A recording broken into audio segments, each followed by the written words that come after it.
So we've had somewhat of an interesting time recently with, shall we say, a witch pursuit type thing, going after after universities. So first of all, you had the letter from an MP going after how Brexit is being taught in the classroom. You then had the Daily Mail's follow-up where they were asking students to dob in their Brexit, their anti-Brexit lecturers, and any prejudices or bad play that they've been supporting, Brexit, and they were hard done by the anti-Brexit side. Now, this is an opinion piece. It's from The Guardian, but The Guardian have a lot of interest in universities. They have always been pro-universities when it comes down to it, so this is why I'm reading it from The Guardian, because it's important, and they've always been pro-universities, and to be honest, the guy's right.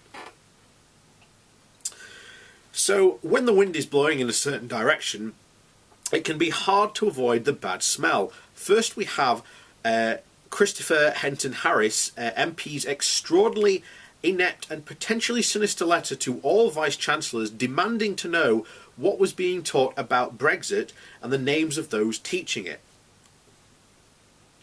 This was then followed, as we discussed, by the Daily Mail's front-page denunciation of universities for their alleged bias anti-Brexit teaching, together with a full page naming and shaming 14 heads of Oxford's colleges who were identified as lefties. These are not passing breezes. The bad smell is going to get worse. Presumably, it will now fall to some other minor Tory to write to the heads of the CBI, the Institute of Directors, and the other smaller hotbeds of loony leftism, demanding information about those members who have dared to wonder whether after a hard Brexit everything will really be tickety-boo. Business leaders, professors, judges, they're all enemies of the people. But that's the thing about witch hunts. They will never run out of witches. One aspect of Henton Harris' affair that is attractive relatively little comment is the sheer breathtaking presumptuousness of his letter. It seems to have thought that he needs only to snap his fingers to make Vice-Chancellors jump to his bidding. Assembling information, some of which is in the public domain anyway, this is significant. It's a small indication of the political triumphalism and the condensation bordering on disdain towards universities manifest by those who think they hold the purse strings. We shall be told, of course, that this was all an overreaction, a loss of sense of proportion. So what if a dull-witted Tory MP does something thoughtless while the Daily Mail indulges in a spot of gutter journalism? You call this news. But the conjunction of these two items is significant, and anyway, it's hardly as if though the Mail's foaming with dissatisfaction by the sense of proportion, its wanted poster of the 14 college heads included such clearly incriminating details as friends include Ed Miliband and has written in the New Statesman and is nicknamed Beardy. It was not as thought as those who were dealing with a closed-cased argument here. But there are nevertheless more fundamental issues at stake. Academics, like other human beings, may have convictions on a range of issues, from the meaning of life to the likely winner of the next race. But the idea that their teaching and writing must therefore be little more than a disguised way of promoting such convictions really reveals an inability to understand how disciplines of science and scholarship operate.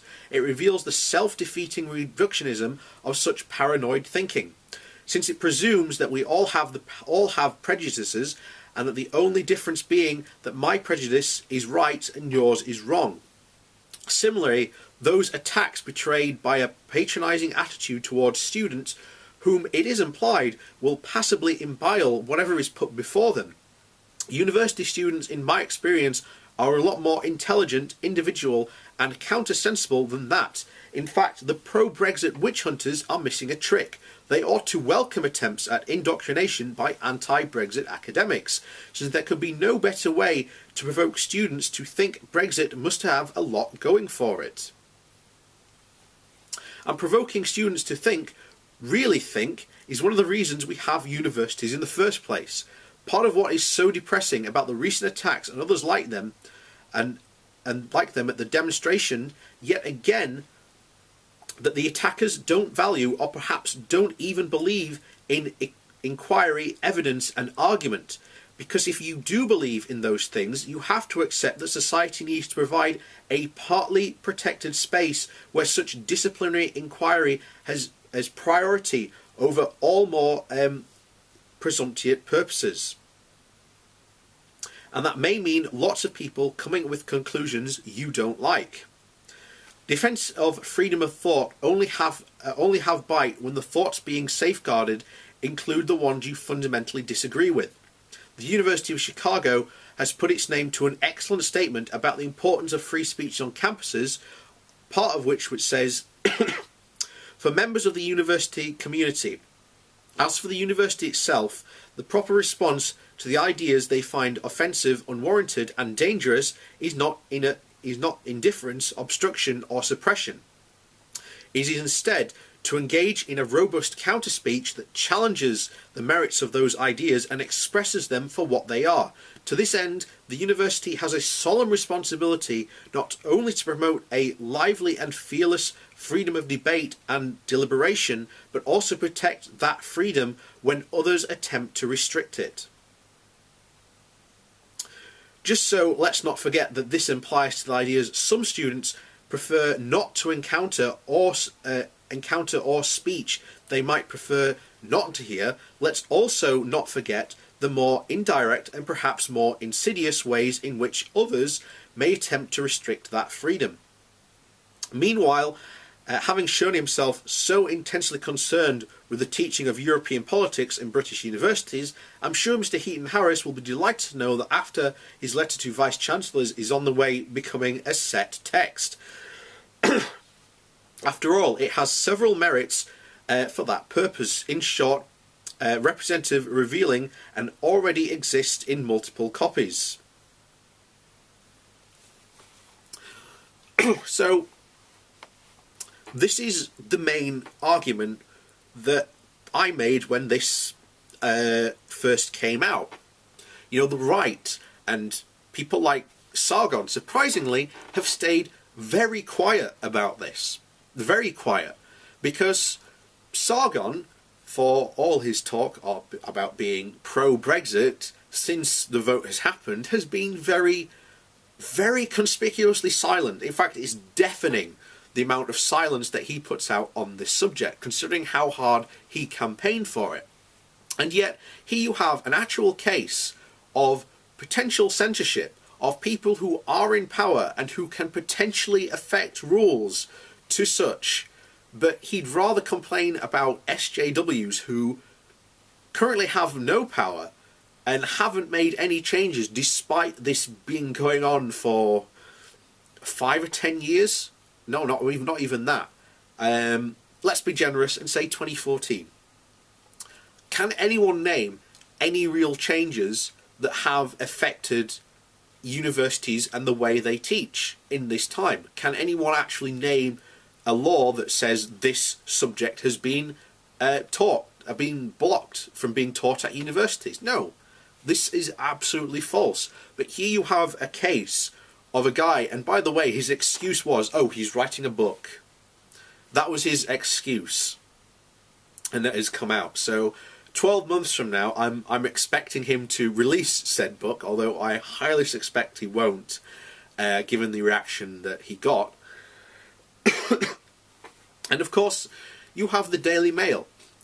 Again, as we said here, they were accusing people.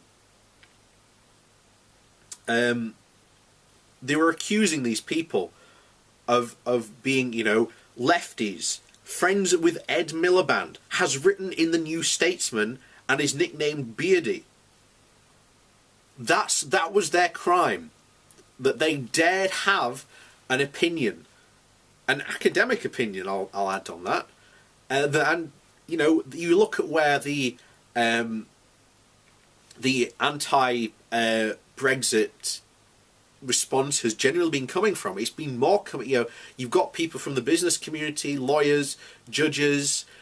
They're also out there saying the exact same things, but now you have academics who are studying, who are doing these reports on the potential, you know, effects of Brexit, and not one of them is good. We know the government is sitting on about 50 reports on the impact of Brexit that haven't been released. So this is a really troubling time, because you have a situation in Parliament at the moment where you are not allowed to talk, even openly. If you look back at the videos I've done about Brexit, you will see people just going, well, clearly you are an enemy, or you're just remaining, or you're just a Remoaner. That's not an argument. That's not arguing against the ideas I'm putting forward, that, you know, Brexit is going to be a bad idea because of X. It's, you know, it's going to, you know, I've done the videos numerous times, you know, about it affecting trade, laws, all the potential problems it's going to bring up, things that, you know, just haven't been talked about, things you can't talk about because you're instant labelled an enemy of the people, or you're just a Remoaner. And now going after people in, you know, academics, what's the reason? Apparently we're told, again by Sargon and the right, that they value, you know, this academic freedom. But apparently not, because as far as I'm concerned, so long as Sargon doesn't speak out about this, Sargon agrees with, you know, Christopher Hilton Harris, who's an MP, and he agrees with, you know, the Daily Mail, that just because someone is a friend of Ed Miliband and has written in the New Statesman, then they deserved to have their, you know, lectures analysed and scrutinised in case they dare speak out against Brexit and indoctrinate the children into their anti-Brexit, you know, paranoia. So that's where we're left, essentially. So much for being a classical liberal.